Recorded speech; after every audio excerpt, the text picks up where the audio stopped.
નમસ્કાર મિત્રો, D farmer ચેનલમાં તમારું સ્વાગત છે। દેશ, દુનિયા અને ગુજરાતના તાજા, મોટા અને સૌથી મહત્વપૂર્ણ સમાચાર જાણીએ તે પહેલા ચેનલમાં નવા હોય તો ચેનલને જરૂરથી સબસ્ક્રાઇબ કરી અને વિડીયોને લાઇક કરી દેજો। પીએમ મોદી માટે વિદેશમાં વસતા ગુજરાતીઓ અને ભારતીયોએ યોજી અમદાવાદથી સુરતની કાર રેલી। ગુજરાત એટીએસને વધુ એક સફળતા, ભારતીય જવાનોની જાસૂસી કરી અને 1 વર્ષથી ફરાર આરોપીની ધરપકડ। સંદેશ ખાલીના જમીન કૌભાંડમાં સીબીઆઈ તપાસ સામેની અરજીઓ પર આજે સુપ્રીમ કોર્ટમાં સુનાવણી। કોંગ્રેસ મુસ્લિમો માટે 27% ઓબીસી અનામત કોટા લૂંટવાનો પ્રયાસ કરી રહી છે। ભારતીય સમાજની 800 વર્ષ જૂની પરંપરાને પડકાર, પહેલીવાર SC/ST સંત બનશે મહામંડલેશ્વર। ક્ષત્રિય આંદોલનમાં અંતે તળા, કારડિયા અને નાડોદા રાજપૂતોએ છેડો ફાડ્યો। પ્રાથમિક અને માધ્યમિક શિષ્યવૃત્તિની પરીક્ષામાં 2,80,000 વિદ્યાર્થીઓ હાજર રહ્યા હતા અને 41,000 ગેરહાજર રહ્યા હતા। ભારતને વધુ એક ફટકો, હોંગકોંગ અને સિંગાપુર બાદ આ દેશે ભારતીય મસાલા પર મૂક્યો પ્રતિબંધ। MDS અને એવરેસ્ટ મસાલા માટે મુશ્કેલીઓ વધી, અમેરિકાએ 31% મસાલા પરત કર્યા। પરમાણુ યુદ્ધમાં ટકી રહેવા અમેરિકાએ આપ્યો $13 અબજ ડોમ્સને વિમાનનો ઓર્ડર। સુપ્રીમ કોર્ટમાં આજે અરવિંદ કેજરીવાલની એક્સાઇઝ પોલિસી કૌભાંડ મામલે સુનાવણી। લોકસભા ચૂંટણી પહેલા સ્કૂટી લઈને ફરતા જોવા મળ્યા સુષ્મિતા ઈરાની, લોકો સેલ્ફી લેવા લાગ્યા। રાઘવ ચડ્ડા લાપતા, કેજરીવાલની ધરપકડ વચ્ચે આપ સાંસદની લંડન ટ્રીપ વિવાદમાં। આતિશી આજે તિહાર જેલમાં મળશે, કેજરીવાલને પત્ની સુનીતાની અરજી ફગાવી। સુપ્રીમ કોર્ટ લઘુમત સમર્થન મૂલ્ય MSP નક્કી કરવાની માંગ કરતી અરજી પર કેન્દ્રએ પંજાબ અને હરિયાણા સરકાર પાસેથી જવાબ માંગ્યા। શિક્ષણ વિભાગે કરી 35 દિવસની ઉનાળુ વેકેશનની જાહેરતા। ચૂંટણી દરમિયાન મમતા સરકારને મોટી રાહત, SCA શિક્ષક ભરતી કૌભાંડમાં સીબીઆઈ તપાસ પર મૂક્યો પ્રતિબંધ। એલન મસ્ક ચીન પહોંચ્યા, સેલ્ફ ડ્રાઇવિંગ કાર માટે સાઇનિંગ માર્ગોના ડેટા મેળવવા કરાર। કોટક મહિન્દ્રા બેંકનો શેર 2 દિવસમાં 13% તૂટતા 47 કરોડ સાફ। ઉત્તર પ્રદેશની એક યુનિવર્સિટીમાં વિદ્યાર્થીઓએ ઉત્તરવાહિનીમાં લખ્યું જય શ્રી રામ, પ્રોફેસરે 60%થી વધુ માર્ક્સ આપીને કર્યા પાસ। આસારામ દુષ્કર્મ કેસમાં મોટી અપડેટ, રાજ્ય સરકારે હાઈકોર્ટમાં આ મુદ્દે કરી રજૂઆત। RBIએ ધિરાણ આપતી કંપનીઓ પર કડક વલણ દાખવ્યું, ગ્રાહકો માટે નવા લોન વિકલ્પો જારી કર્યા। આગામી 24 કલાકમાં આ રાજ્યોમાં અંગદજાડતી ગરમીની સંભાવના, હવામાન વિભાગે કેટલાક રાજ્યોમાં કમોસમી વરસાદ થવાની કરી છે આગાહી। ખાનગી શાળાઓમાં વાલીઓ પાસેથી 3 મહિનાથી વધુ ફી એક સાથે લઈ શકશે નહીં, DEOએ કર્યો પરિપત્ર જારી। રાજનાથસિંહ આજે નોમિનેશન ભરશે, યુપી ઉત્તરાખંડ CM રોડ શોનું નેતૃત્વ કરશે। નરેન્દ્ર મોદી મુદ્દે નિવેદન આપ્યા બાદ ભાજપમાંથી હાંકી કાઢ્યા ઉસ્માન ગનીની ધરપકડ। હરિયાણામાં હવે ખેડૂતો સામે વેપારીઓએ ખોલ્યો મોરચો, ચૂંટણી પંચે ચીફ જસ્ટિસને લખ્યો પત્ર।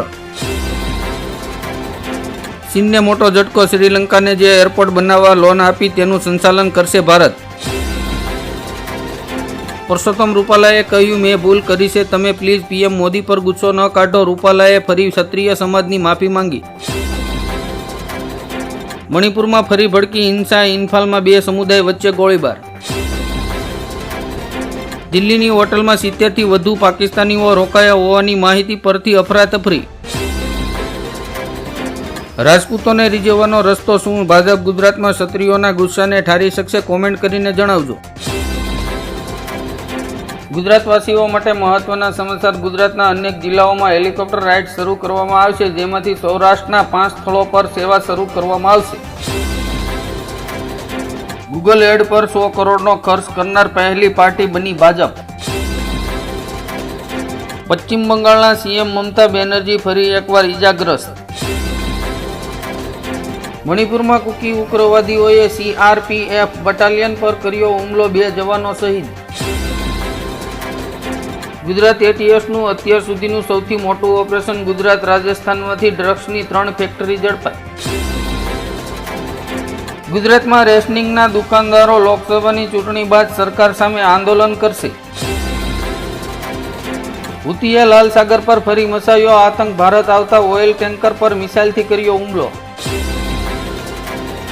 પીએમ મોદી પર 6 વર્ષ માટે ચૂંટણી લડવા પર પ્રતિબંધની અરજીની સુનાવણી પર જજ રજા પર જતા રહ્યા. ગેરકાયદેસર યુપીથી બિહાર લઈ જવામાં આવતા 95 બાળકોને અયોધ્યામાંથી બચાવ્યા. સુનિતા કેજરીવાલે સંભાળી આપની કમાન. આજે દિલ્હીમાં રોડ શો. દિલ્હીનું શિક્ષણ મોડલ નિષ્ફળ ગયું. હાઈકોર્ટની ટિપ્પણી બાદ ભાજપે કેજરીવાલનું રાજીનામું માંગ્યું. રાજકોટમાં ભાજપની મીટિંગ શરૂ થયા પહેલા રૂપાલા હાય હાયના નારા સાથે ધસી આવેલા ક્ષત્રિયોનો હંગામો. આખરે બેઠક રદ કરવી પડી. ઈવીએમ અંગે સુપ્રીમ કોર્ટનો મહત્વનો ચુકાદો. બેલેટ પેપરથી ચૂંટણી અને વીવીપીએટી વેરિફિકેશન અંગેની પણ તમામ અરજીઓ ફગાવી. ચૂંટણી પંચ કોઈને નહીં છોડે. પીએમ મોદી અને રાહુલ ગાંધી બંનેને માપમાં રહેવાનું કહ્યું. વેપારીઓનું ક્ષત્રિયોને સમર્થન. સંરક્ષણ મંત્રી રાજનાથસિંહની સભા પહેલા સોનગઢ સજ્જડ બંધ. ખેડૂતો માટે સારા સમાચાર. ભારત સરકાર દ્વારા સફેદ ડુંગળી પર નિકાસ પ્રતિબંધ હળવો કરવામાં આવ્યો. સરકારે દેશના 3 બંદરો પરથી સફેદ ડુંગળીના વિદેશી શિપમેન્ટને મંજૂરી આપી. આમ આદમી પાર્ટીના 2 મોટા પાટીદાર નેતા અલ્પેશ કથિરિયા અને ધાર્મિક માલવિયા આવતીકાલે ભાજપમાં જોડાશે. પરસોત્તમ રૂપાલા માટે સૌથી મોટી રાહતના સમાચાર. ક્ષત્રિય આંદોલન વચ્ચે 108 ક્ષત્રિય આગેવાન દ્વારા ભાજપને સમર્થન જાહેર કરવામાં આવ્યું. પાકિસ્તાનમાં ભારતનો વધુ એક દુશ્મનને ઠાર. લશ્કર-એ-ઇસ્લામનો વડો માર્યો ગયો. સુરતમાં કોંગ્રેસ લોકસભાના ઉમેદવાર નિલેશ કુંભાણીને 6 વર્ષ માટે સસ્પેન્ડ કરાયા. કોંગ્રેસની શિસ્ત સમિતિની બેઠકમાં લેવાયો નિર્ણય. કેદારનાથ અને બદ્રીનાથમાં વિશેષ પૂજા માટે ઓનલાઈન બુકિંગ શરૂ. સાયબર ક્રાઇમ પર આરબીઆઈ એક્શન મોડમાં. બેંકોને વધારાની સત્તા આપવાની કરી રહી છે તૈયારી.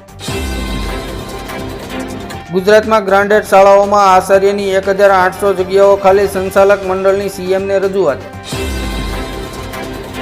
જમ્મુ કાશ્મીરના નૌપુરામાં સુરક્ષા દળો વચ્ચે અથડામણમાં એક આતંકવાદી ઠાર કરાયો. જૂનાગઢમાં આમ આદમી પાર્ટીના નેતા ગોપાલ ઇટાલિયાએ જાહેર સભામાં ભાજપને લઈને આપ્યું મોટું નિવેદન. સ્ટેચ્યુ ઓફ યુનિટીથી ઓમકારેશ્વર સુધી નર્મદામાં ક્રૂઝ સેવા શરૂ થશે. અમેરિકામાં વધુ એક ભારતીયના મોતને પગલે પોલીસની કાર્યવાહી પર ઉઠાવ્યો સવાલ. પાટણમાં જેડીયુ નેતા સૌરવ કુમારને ગોળી મારીને કરાઈ હત્યા. સ્થાનિક લોકોમાં હોબાળો.